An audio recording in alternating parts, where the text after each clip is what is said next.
Alrighty. Well, status update. Is that what I called this? Whatever. I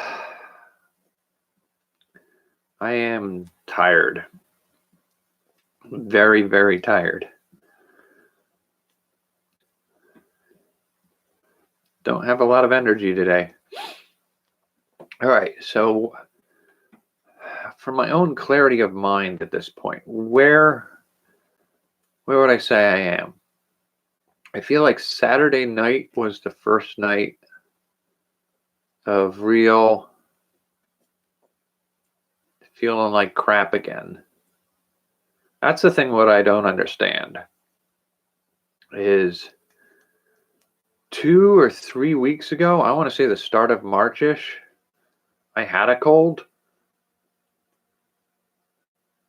And like the following week of that, after I had most of my symptoms had gone away, I got some of that, excuse me, so I got some of that lung hurt feeling coming.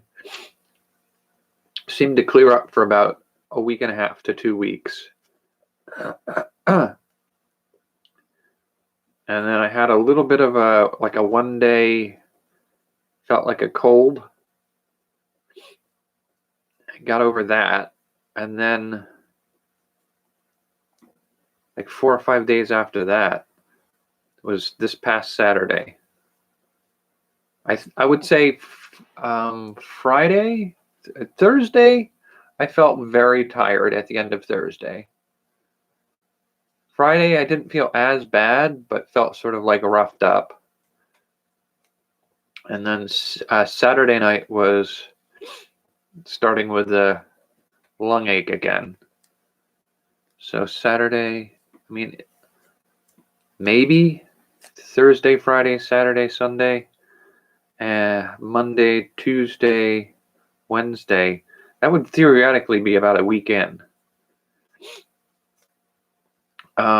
But just for rough estimates cases here, saying back out on Saturday, if we just mark Saturday as the first day of symptoms, because this is how I have to do it. I can't get a test done because I'm not in a hospital and I'm not a priority case. And so basing off of symptoms, I do in fact have irritated lungs, but I don't have as much of a cough. I think all told today, I have maybe coughed 14 times. And that's not like 14 clusters of 23 coughs each. This is literally 14 coughs today. But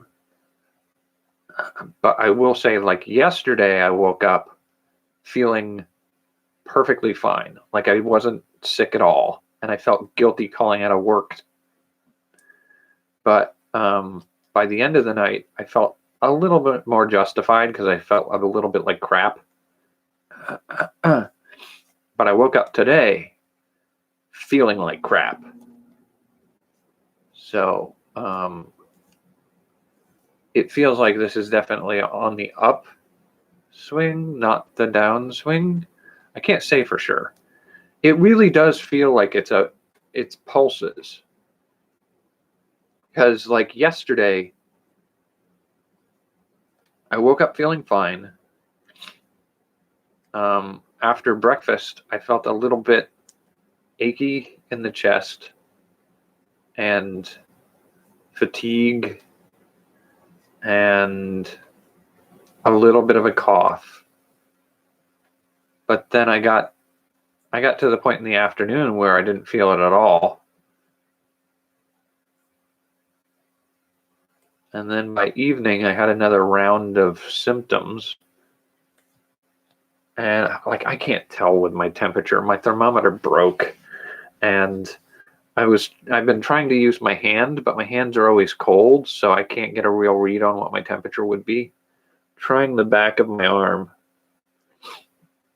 but I don't think I feel really warm, and I can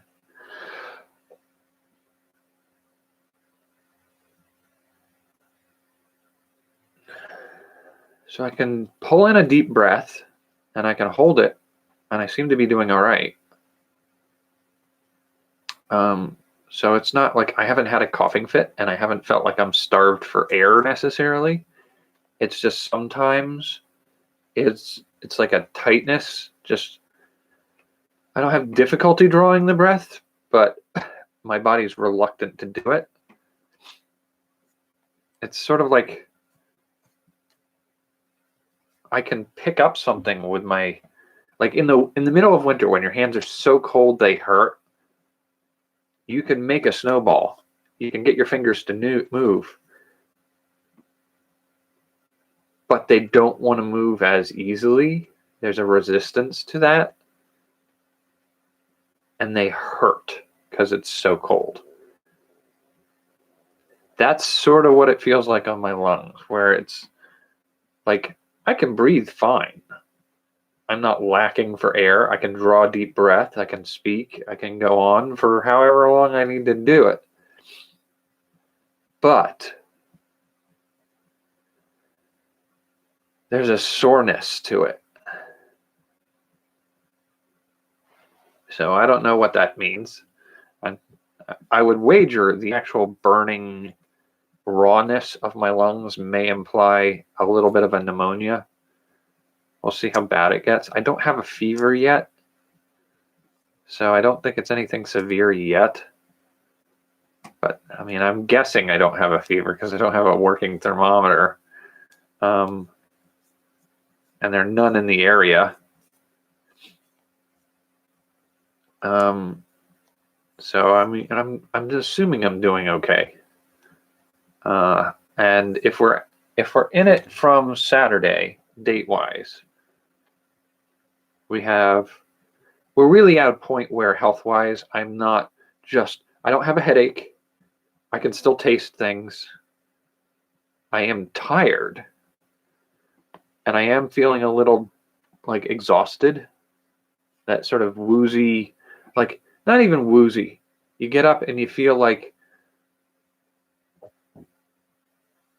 you're overdue for bed, and you get up and go do something, like go to the bathroom or go make something in the kitchen to eat. And there's just this sort of like,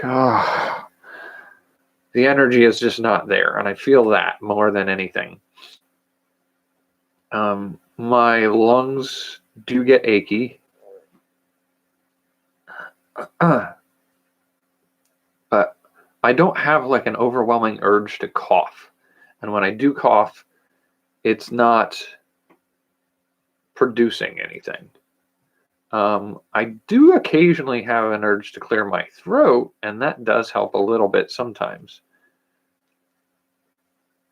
I do also feel like in the last hour, I've started to get like nasal congestion and a little bit of a sore throat going on. Not like a sore throat. Like that sort of hot throat that you get after like the week of recovering from a cold. So, or potentially the few days leading up to a full-blown cold. So there's that. But if we're going by a rough estimate of symptoms started on Saturday, Sunday, Monday, Tuesday. We're on Wednesday now, right? Almost on Thursday.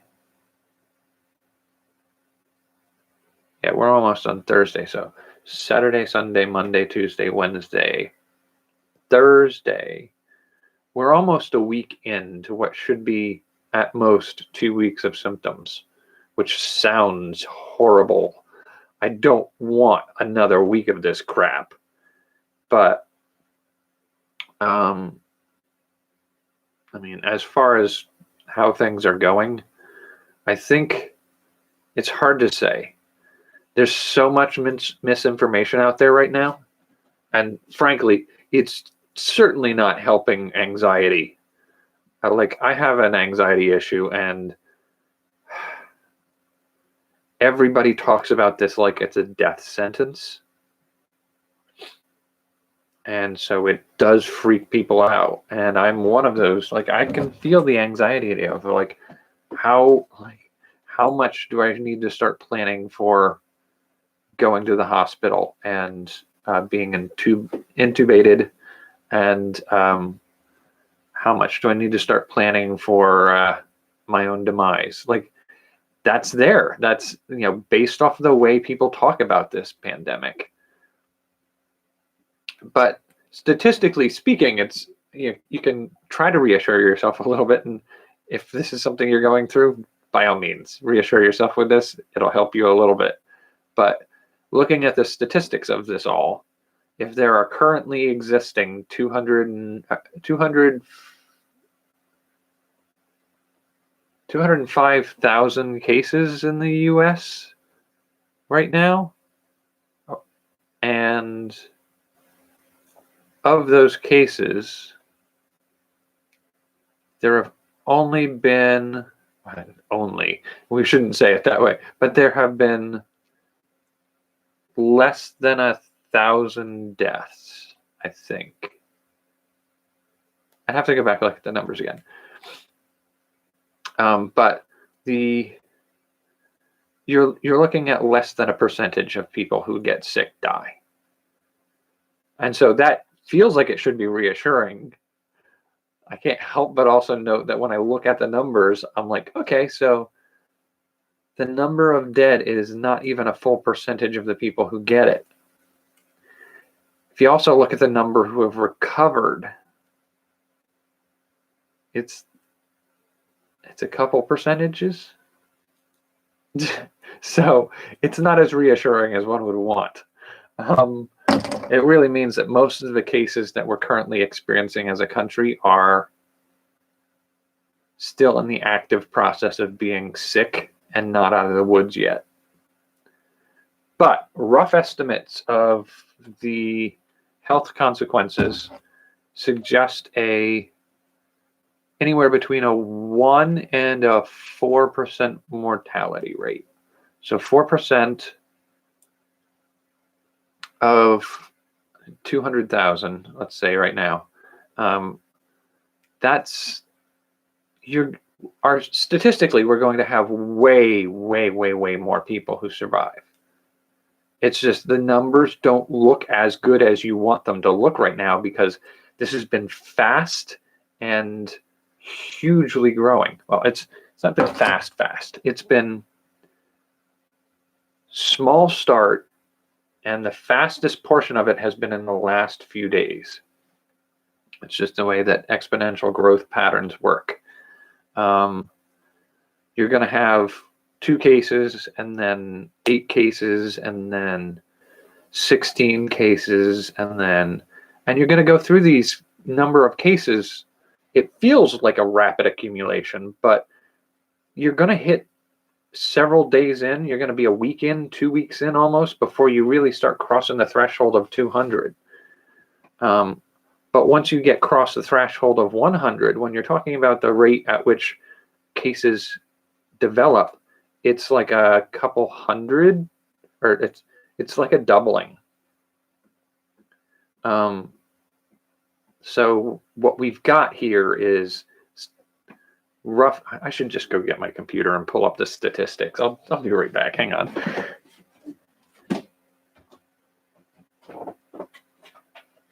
All right, so what we've got here is, of course, it just went to sleep. Of course it did. That's super useful. Okay, Corona numbers. God. There is that definite part right here. You can feel it.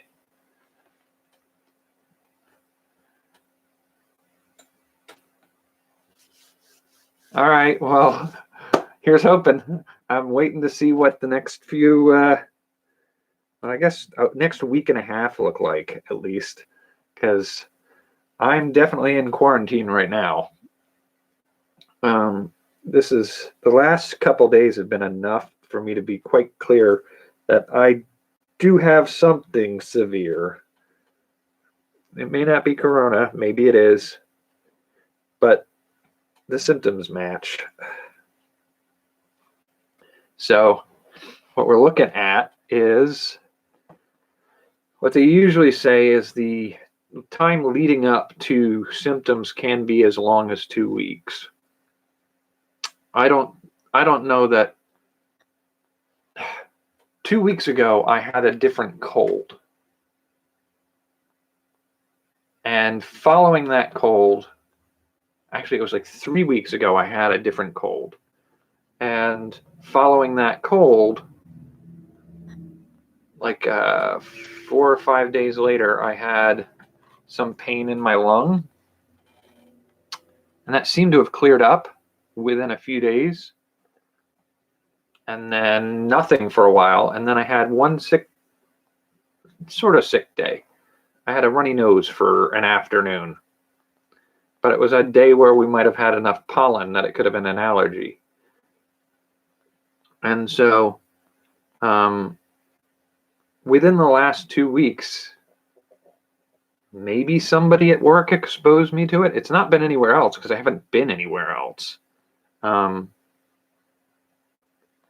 But since then, I would say like Thursday, I was exhausted, just all day fatigue. Friday, I would say I felt some tired, but not as tired. It was only really on Saturday where I got back here and I was exhausted and I could feel the lung issue kicking in again. So that kind of, if we just, I mean, like I keep saying, we could pick Saturday as the start date. So Saturday, Sunday, Monday, Tuesday, Wednesday is what we've got now. 5 days in, possibly 7 if we counted Thursday and Friday. And this is roughly where we are symptom-wise. Theoretically, according to most people, it's about a 14-day run max for this illness.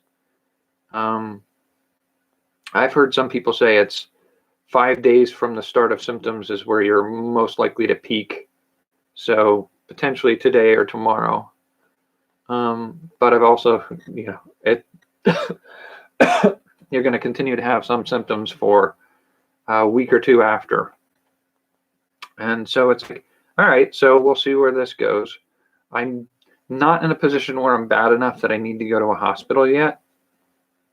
And I don't have a fever. Like, I kept trying to use my hand, and my hand doesn't register my head as being overly hot. Tried the back of my wrist. My forehead is warmer than the back of my wrist by maybe a degree. More like half a degree, honestly. So I don't think I'm running a fever. I don't really have a headache, though I'm starting to get that feeling of that fatigue headache. I don't have a cough that's often enough for me to worry about it. It's not an all-day cough. I've had, like you saw me turn my head and cough once to the side. Roughly do that 14 times today, and that's my cough. It's a dry, non-productive cough. The biggest concern for me is that soreness and the rawness of my lungs, and that's the biggest thing for me right now. All right, so the statistics we have right now for worldwide is we may cross over to a million in the next few hours. 1 million corona cases. Total deaths, 50,000 by sometime in the early part of tomorrow. But the total number of new cases in the U.S., well, total cases in the U.S. is 215,000. Total new cases for today, this past day, I guess was 26,500 roughly. Total deaths so far have been 5,000. Total new deaths were 1,050. So That's an interesting statistic to take a look at, where 1/5, a little bit more than 1/5 of the total death total occurred in this past day. It's not terrifically reassuring, honestly. And it's not an even split up. So like the day before, it would be something like a seventh of the total death count would have been that day, and the day before that would have been like a 12th of it. And it was like, as you go more days back, if you go 5 days back, the number of the total death count that we have now that occurred on those days, much smaller each day. That's, again, the exponential growth curve. So theoretically, like it'll be very interesting to see tomorrow if by the end of the day, new deaths would be 2,000. I don't want it to be. I want it to be actually going down. This is ghoulish to be looking at this to a certain degree, but it's informative and interesting. So looking at those numbers, you'd say like, okay, so total deaths right now is 5,000 out of 215,000. That seems like a very small amount. But you have to realize the deaths are occurring at the end of a 2-week cycle, or a 1 to 2 week cycle, whereas the total cases we currently have, 26,000 have occurred in the last 24 hours. I lost a signal again. Are you kidding me? Total people recovered out of currently positive testing people. So 215,000 total confirmed cases. Of those, 8,800 have recovered. That's a lot less positive. And active cases, they're 2,001 or 201,000 cases right now, active, and 5,000 of those critical, serious or critical. So it's still not a high percentage of anybody really in a dangerous situation. But it's still very alarming to watch. And we're still on the upswing of this problem. It is going to be the next 2 weeks of things getting worse with every day before we start to see it taper off. And even that not taper off, it's probably going to level off for a while. And once it's leveled off, then it'll start to taper off. So a lot of people are thinking the end of 2 weeks is going to spell the end of this. It's like it's magically going to be all better the next day. It's not going to be. You get 2 weeks of continued escalation, probably. And a lot of that hinges, that's one of the interesting things about this. A lot of that hinges on the fact that we know what we think we know. Like we don't test enough to know what the actual disease burden on the United States is. We don't know how many people actually have this condition. So, like, our numbers could be completely off. And so it's really hard to know where we are in this process, but if everybody fully was in lockdown, total close down, the implications for that would be 2 weeks out. You could, well, I would say you want to do 3 weeks out from a total lockdown. And at the end of 3 weeks, every course of the disease would have fully run its course. So those who were going to die would have died without passing it on. And those who are going to recover would recover without passing it on. At that point, you have these cease to exist within the confines of your controlled population. So if we closed the borders and we locked everybody in their homes for 3 weeks, the disease would go away in the US. We don't have the ability to control countries like Brazil. So it's very easy to imagine at a certain point that that could get reintroduced to the country and start again. And that's really where a lot of that concern comes from. This being something that's going to reoccur. We're kind of stuck with this now. But we won't ever have a complete and full law in the United States. We're at that point now where people are still moving around in public, asymptomatically spreading it. And that spread is actually going to continue, because there are still people who are working at stores stocking shelves. There are still people delivering food. And a lot of these people may have a case of what they think is allergies, and they're nearly asymptomatic. And so I saw a meme earlier today where it's like, there are entirely too many essential workers in this country for any kind of close down to be effective. And it's true. That's the case here. Entirely too many people have to be out doing things to support the society that we live in still functioning for us to benefit from a complete isolation of ill populations. We aren't testing enough to know who has it, so we can't fully isolate them.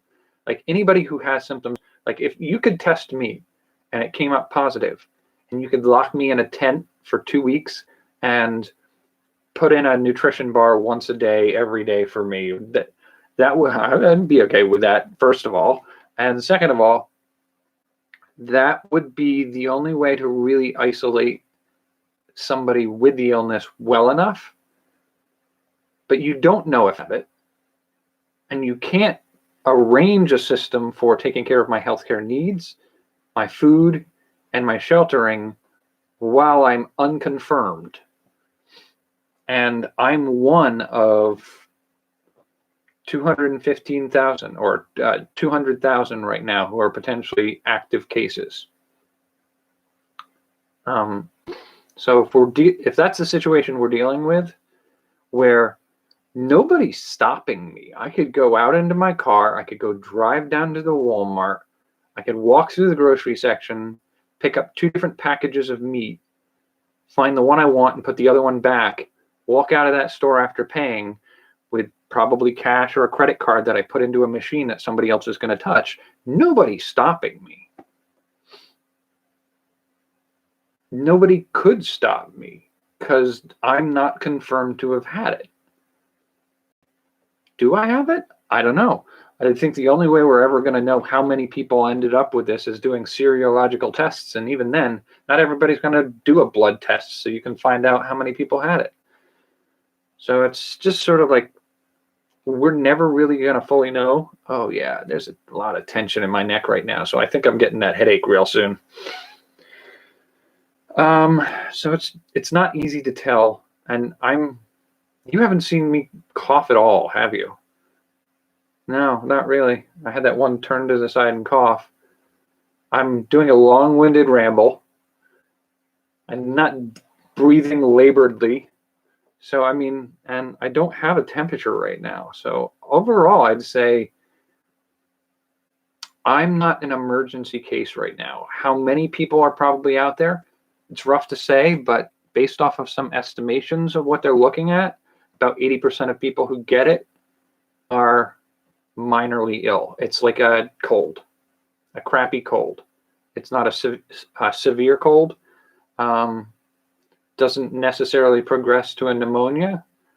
So the way I've usually seen it broken up is 80% get are asymptomatic or a minor cold. And I don't know if they're carrying that all the way out into cases of pneumonia that don't need hospitalization. But then they usually rank it as 14 to 20% after that are in need of hospitalization. And then the remaining like it's like somewhere between 4 and 1%. They're not sure, and it depends on region and what they're able to handle. Between 1 and 4% of the population face a potential death sentence from it. So with that kind of understanding of where we are, I tried to look up the progression for different people. And the thing is, you see a lot of talk about how fast it progresses in the people who have died from it. You see a lot about how it progresses in the people who end up needing a respirator or intubation to breathe. I've seen 1 or 2 reports with somebody who had it early on and didn't require breathing assistance. Most of those cases are under the age of 40. And of those cases, the usual progression is reported as having been, you start with a cough, or you start with a sore throat, proceeds to a cough, then your eyes hurt as you cough so much. Somebody said they thought it was because they were coughing so much that their eyes hurt from the jarring nature of the cough. But somebody else said it's part of the building of the pressure in the head for the headache. And so everybody says they get a headache. I don't really have a headache yet. I have not had an aggressive coughing spree. I did have a bit of a hard one yesterday for a short period of time, but it wasn't a long run, and I went through most of yesterday with almost no symptoms. And then, so you get the headache, and then it proceeds to difficulty breathing and pneumonia in some of those cases. Now, is it possible that I probably have some walking pneumonia right now? I'm inclined to say yes. Because this is that searing burn in my lungs. I don't get that from colds or allergies. This is distinctly something more severe than a cold in the lung department. But with that said, I have not progressed through some of the other symptomology for this. And we're approaching we're past the halfway point to where we're supposed to be peaking symptom-wise. Today was worse than yesterday. I have a friend who thinks they also have it, and she's reported her symptoms as really getting hit with a heavy fever, like a fever of 102, and cough that won't quit, cold sweats, and weakness and fatigue. And to be fair, I spent most of my day resting, so maybe I have weakness and fatigue and I just haven't strained myself enough for it to be a problem. But seeing where we go from here, I think is the real question of what I'm going to be doing next. I'm going to see where I am tomorrow. And if I need to, I mean, I can always call up the hospital and get input about what I need to do for if the breathing gets worse is the biggest concern there. But as I said, I can take deep breaths. So right now, that's not as bad as it could be. Now, what usually causes a major spike in fever, some of the headaches, body aches, and fatigue would be something like a cytokine storm, which they happen fast. When they go, they go. And so, yeah, I have to be conscious of and paying attention to the fact that, you know, I could in the course of an hour, switch from being perfectly fine to going really south. But I mean, I'm not in a position where I need to be in the hospital right now. I'm hoping that trend holds. And my hope would be to essentially say, start the analysis of when the start point was on Thursday. So we're 7 days into a 14-day run. And we're supposed to be peaking probably today or tomorrow. And then from there, it should be recovery. And then by 14 days through, I should be symptom free. Well, not symptom free. I will still have probably some irritation to the lungs that I need to recover from for a month or two. It's probably going to be like a mild asthma or something like that, if it's not worse. We keep hearing this again, like a lot of the reports about the worst case scenario for a lot of people. And so we hear some reports of like permanent lung damage to people who have symptoms. And, you know, ideally we all want to avoid that, but it's not going to be like 4 points along a dotted line. It's not going to be like you have no symptoms, you have a regular cold, you get pneumonia, you get lung damage, or you die. I mean, or you need an intubation, or you die. It's not going to be one of these like 6 or 7 stations on a bar. You're going to have points along there where you could be between it's a regular cold and pneumonia, or you could be between pneumonia and lung scarring by the end of it. And so, like, there's no way to know. And here's the thing that sucks about it all. There's not really anything anybody can do about it. And I've had a few people tell me, like, if you think you might have pneumonia, you need to go to the hospital and they'll give you an antibiotic. I'm like, antibiotics are for bacterial infections. An antibiotic will not fix a viral pneumonia. It doesn't solve it. It doesn't heal it. It doesn't help it. It doesn't speed up recovery. It does nothing for it. And I have had bad reactions to antibiotics in the past. So if I'm having a viral pneumonia, it would be worse than useless to take an antibiotic. It would make it worse. It would cause other problems to flare. So the only thing they could ever do for me at a hospital is maybe an antiviral and breathing assistance if I needed it. I'm getting enough oxygen and I'm not coughing so much that I can't breathe. I mean, other than a potentially antiviral, which they're never going to give me. An antiviral is a very expensive course of treatment. And it's a resource not to be squandered lightly. So honestly, I don't think there's a lot of recourse that a hospital would have for me right now. They're meant to be the last ditch intervention in something I am not able to recuperate from.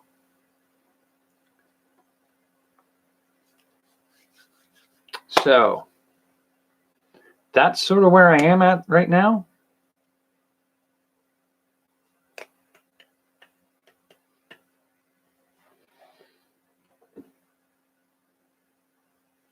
And yeah, so that's, I guess really what I'm looking to see is where I go over the next few days.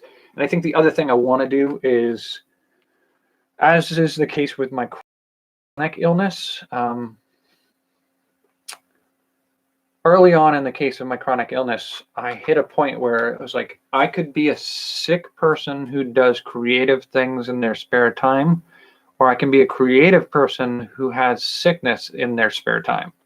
So it was important for me to make the distinction of doing things other than dwelling in my illness. And, you know, looking up the data on these things isn't probably healthy long-term either.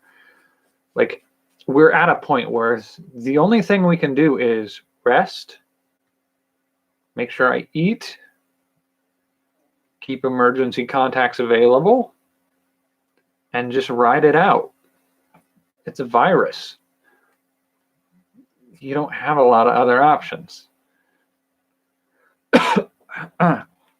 Now, there is the caveat to that if I wanted to, I could go into the hospital and have them test me for bacterial pneumonia, and I could have them test me for the flu or the cold, which would suggest a different mode of worrying about.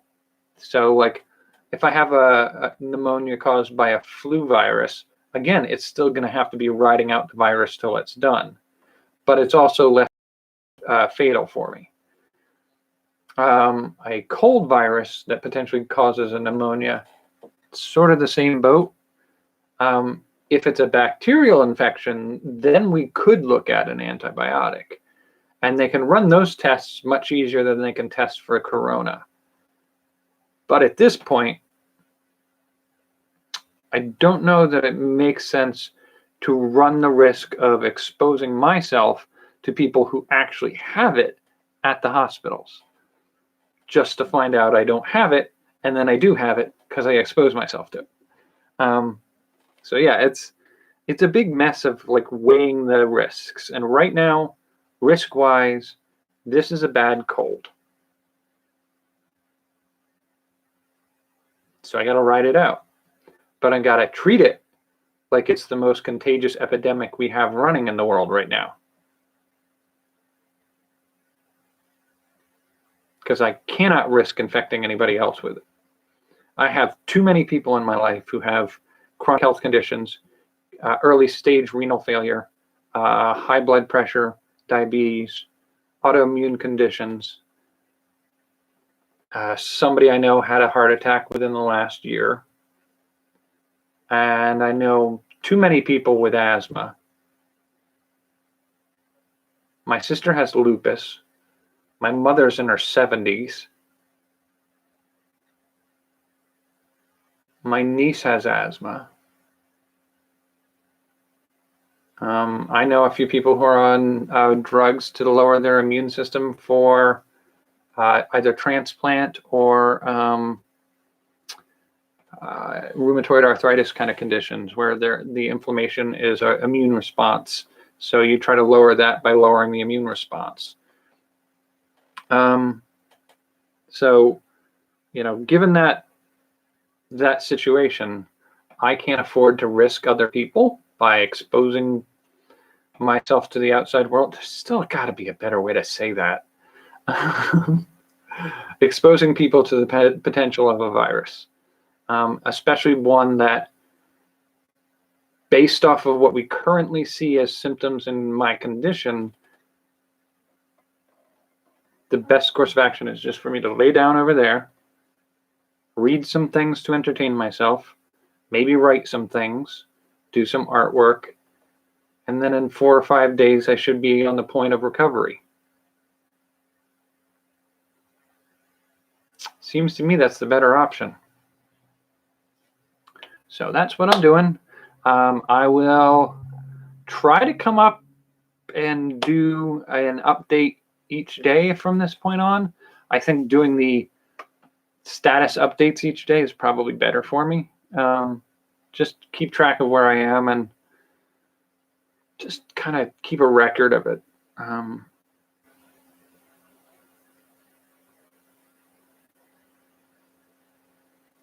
So I will catch you tomorrow with maybe a little more talking about where we're going in the next few days with things, not necessarily just my health, but maybe about the packages as well as projects I'm working on and the advancement of my symptoms and whether or not courses of response to it are decided yet.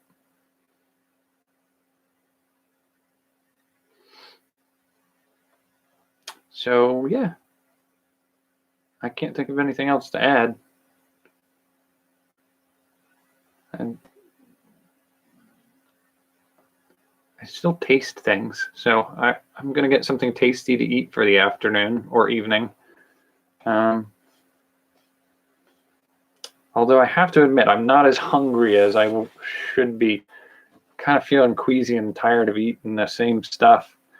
But I got my quarantine food that'll supposedly last me for the remainder of the next 10 days.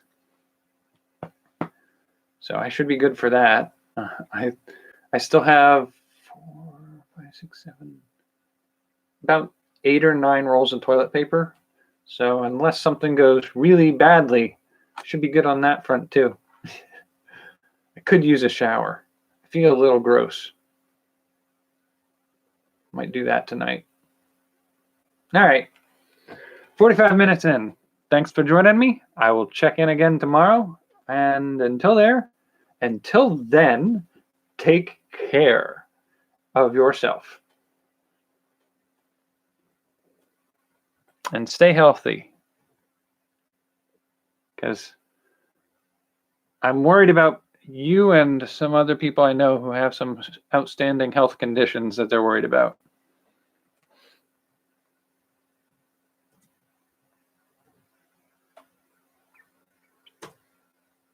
Mm-hmm.